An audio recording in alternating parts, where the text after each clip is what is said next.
বিটের রস এইভাবে মুখে লাগাও বন্ধুরা, মুখের ত্বক হবে দারুণ উজ্জ্বল ও ফর্সা। এই জন্য আমি এখানে নিয়েছি এরকম একটা বিট কপি। এরপর এটাকে আমি গ্রেটার দিয়ে ভালোভাবে এইভাবে ঘষে নিয়েছি। তারপরে আমি এইভাবে চেপে চেপে রসটা বার করে নিয়েছি। তো দেখো বিটের রসটা ঠিক আমি এইভাবেই বের করে নিয়েছি। এরপরে নিয়ে নাও অ্যালোভেরা জেল 1 চামচ। অ্যালোভেরা জেল কিন্তু ত্বককে দারুণ ময়েশ্চারাইজার করে এবং ত্বক উজ্জ্বল করে। আর এরপর নাও একটা vitamin E capsule. Vitamin E capsule কিন্তু চোখের তলার কালি বলো বা ত্বকের ট্যান পড়া বলো, এর জন্য কিন্তু দারুণ উপকার। তারপরে নিয়েছি 2 চামচ বেসন। বেসন কিন্তু ত্বককে ভেতর থেকে পরিষ্কার করে এবং ত্বক উজ্জ্বলও করে এবং ট্যান মুক্তও করে। তারপর এটাকে ভালো করে মিক্সড করে একেবারে ক্রিমের মতো করে নাও। তারপর সারা মুখে এটাকে ভালোভাবে লাগিয়ে নাও।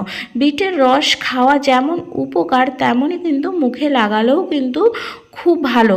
এরপরে আমি ভালোভাবে মুখে লাগিয়ে নিয়েছি। তারপরে শুকিয়ে গেলে হালকা হাতে জল দিয়ে হালকা স্ক্রাব করে আমি মুখটা ধুয়ে নিয়েছি। তোমরা কিন্তু এটা সপ্তাহে 2-3 বার ব্যবহার করতে পারো, দারুণ রেজাল্ট পাবে।